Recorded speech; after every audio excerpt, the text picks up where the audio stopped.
Nothing happens out of mere coincidence. Everything in politics is normally well scripted, well planned, and executed to achieve specific political objectives. What were the objectives of the resignation of Barack Muluka and Eliud Owalo from ANC party? What was the objective? Because there's no way these two high-profile individuals can just wake up one morning and write their resignations from that party without a political objective. So what was the main reason why these guys resigned? Barack Muluka is not an ordinary individual. Barack Muluka was the Secretary General of ANC party. And let's give credit where credit is due. Before Barack Muluka joined the ANC party was rudderless. And by the time Barack Muluka was leaving ANC party now had a kind of stability. So Barack Muluka brought stability in ANC party. The ANC party also had a bit of visibility compared to other political parties. And ANC party was now able of communicating effectively. And the expectations of Kenyans was that Barack Muluka was going to stay further in ANC party because Barack Muluka enjoyed a cordial working relationship with Musalia Mudavadi. And he resigned. What was the objective?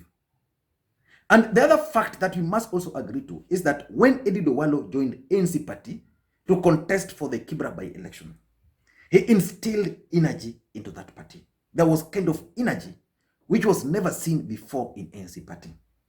And Eliud Owalo also helped ANC party get the visibility, and he brought the national appeal kind of feeling within ANC party.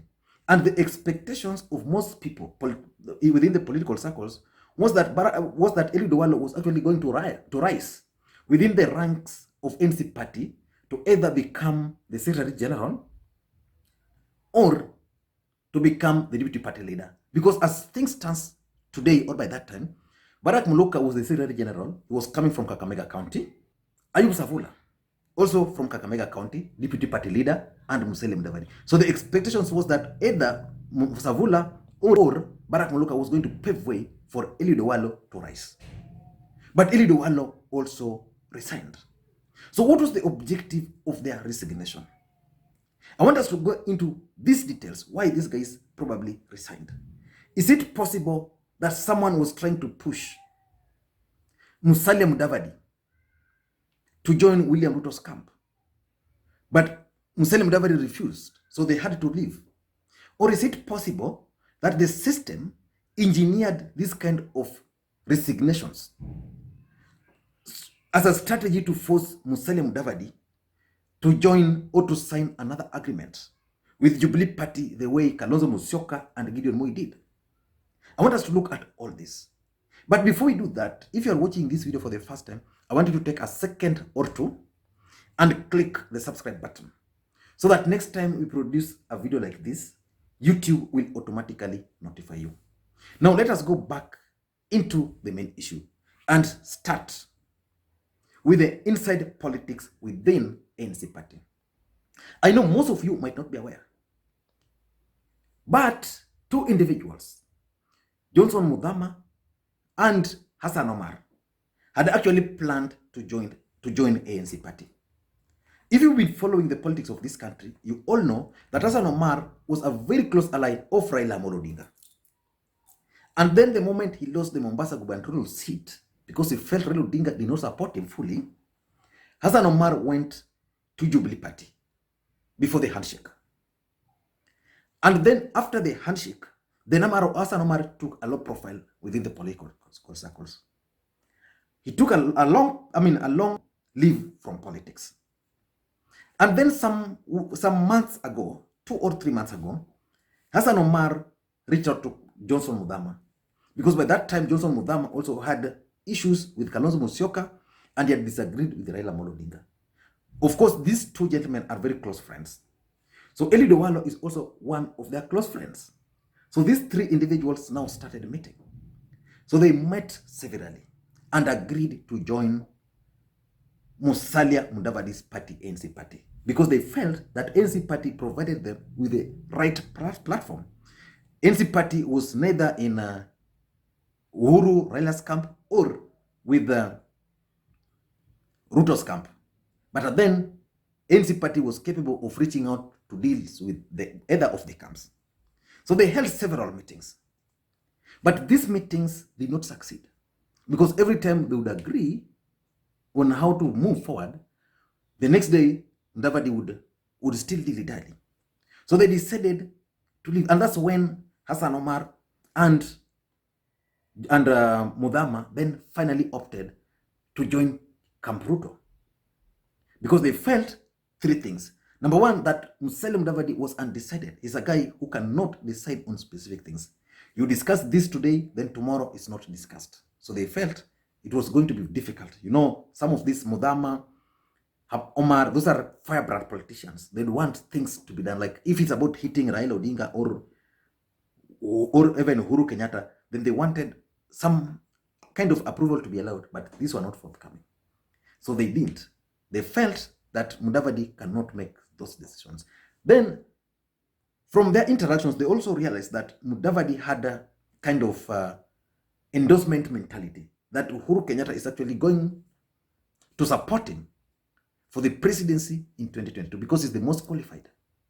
And again, they also felt that someone within or around Musalia Mudavadi was so powerful to an extent that you agree on this today, then Musalia Mudavadi goes the other side, discuss with those people, and then the mind will always change. So they felt either Mudavadi had a strong team around him or Stacy was so powerful around Musalia Mudavadi. So they left. So that's the inside politics around that. Now, why am I giving you this background? I'm giving you this background so that you can understand where these guys are coming from and where they are headed to. And you also know that around last year, it was becoming clear and apparent that the system was out to block the deputy president, William Samoei Ruto, from the presidency. So some of these gentlemen then held meetings with the deputy president. And in that meeting, they sold an idea to the deputy president, which the deputy president bought. That look here, you're being locked out of the presidency. The best thing you can now do is to support Musalia Mudavadi for the presidency. Then now you, as the deputy president, opt for the prime minister. Because there was also the talks during that time that the constitution was going to be changed to create room for a more powerful prime minister than the president. So they told the deputy president, wewe sasa support huyu Mudavadi. In return, you now contest for the prime minister. The deputy president agreed. But Musalia Mudavadi was still reluctant. He was unable. He wanted to remain in the middle there. So some of these guys were now pissed off. And also remember, ANC party also made certain changes to their constitution. But that's just politics. But what could be the objective of these resignations? Number one, in my view, it could be a strategy by the deputy president, William Samoei Ruto, to force Musalia Mudavadi to join his camp. Ruto had agreed to work with Musalia Mudavadi. And Musalia Mudavadi even went public about it. But handlers of the deputy president were not comfortable with the arrangement, because the arrangement was that Ruto was going to support Musalia Mudavadi for presidency, then Ruto becomes the prime minister if the constitution was going to be changed. If the constitution was not going to be changed, then they were going to work together. But William Ruto's allies were not comfortable with an arrangement where it was the deputy president was to go publicly, aseme, mimi, I also support Musalia Mudavadi for the presidency.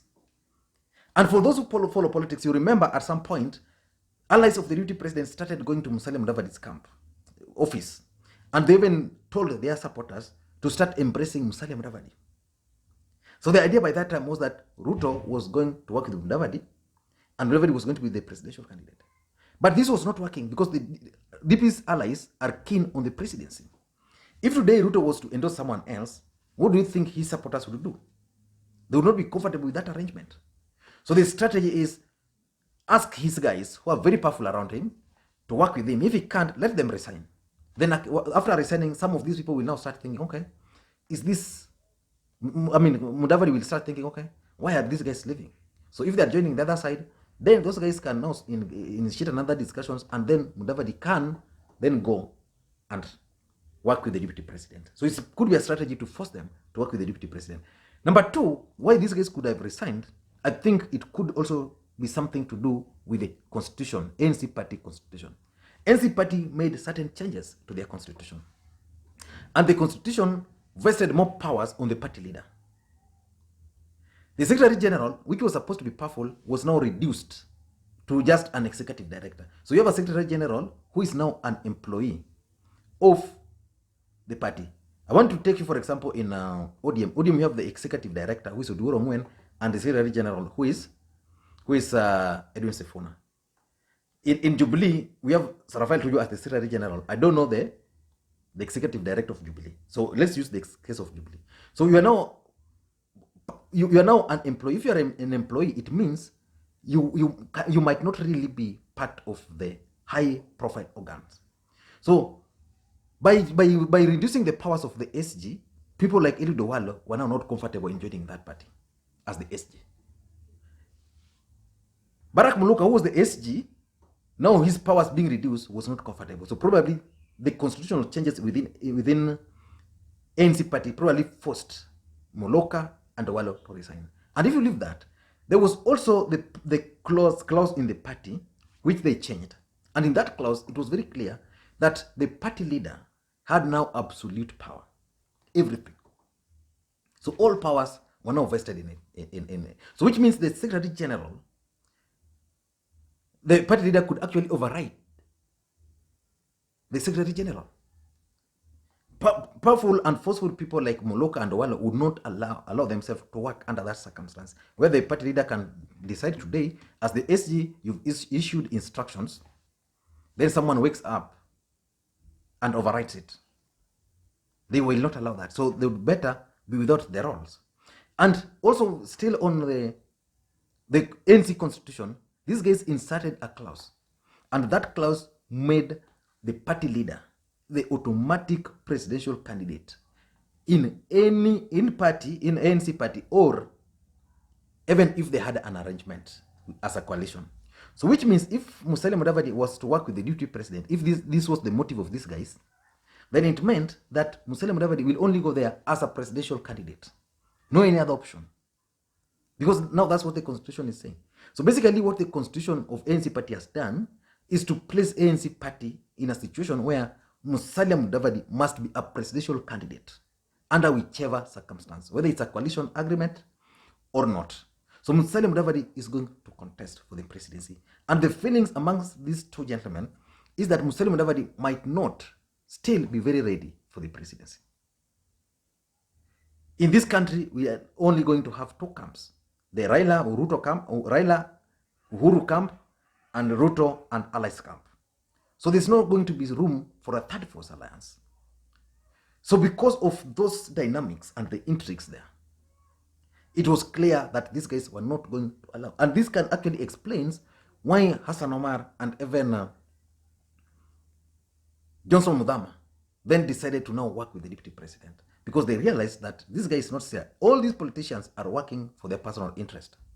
If their interest is to join government, then you have to sit and watch and analyze which side can actually succeed in the presidency. Is it Musalia Mudavadi? If you realize Musalia Mudavadi cannot be the president, then which team can he join? Can he join Ruto and can he join Raila? And if he cannot join those two camps, and he can't be the president, then what do? You leave. So that can actually inform why they've left. And lastly, I think it could also be a strategy to reduce the influence of Musalia Mudavadi in Kenyan politics. Politics is a very dirty game. And always there is dark forces called the deep state. The deep state can actually penetrate your team without knowing. Deep state might have actually penetrated Muluka and Owalo and the people they were operating with, and convinced them that the best way for you guys to do is to dump this guy. And by Eliud Owalo leaving and by Muluka leaving, Tell me if Musalia Mudavadi is Musalia Mudavadi again. Which politician would want to now go and join this party as the Secretary General? A high-profile politician. Which one? So effectively, this guy has reduced the influence of Musalia Mudavadi to the level of Vihiga-based political party. So Musalia Mudavadi now doesn't have a national appeal. Muluka being a lawyer, but he had a national appeal. Owalo was bringing that perceptual value to ANC party, where the ANC party, if Owalo was going to be the deputy party leader or even the secretary general, now people would think, okay, there's a guy here who was a very close ally to the Right Honorable Raila Odinga. He was the head of secretariat for Raila Odinga, now coming on board. But all that is now gone. So Musalia Mudavadi has now just been left with a shell in the names of officials. I don't know what to think, but that's my take. And if you're watching this video for the first time, please take a second or two, click subscribe button so that next time you produce a video like this, you get notified. Now we are working on these t-shirts here. We are working on them. Probably for those who want to promote the channel, you can purchase them. From wherever you are, we'll be able to deliver them to you, whichever country you are. So you'll place the order, then we'll do that. We are going to put a link on how you can purchase them online. And just within a week, you'll have your parcel. Thank you guys, and please may you have a good day.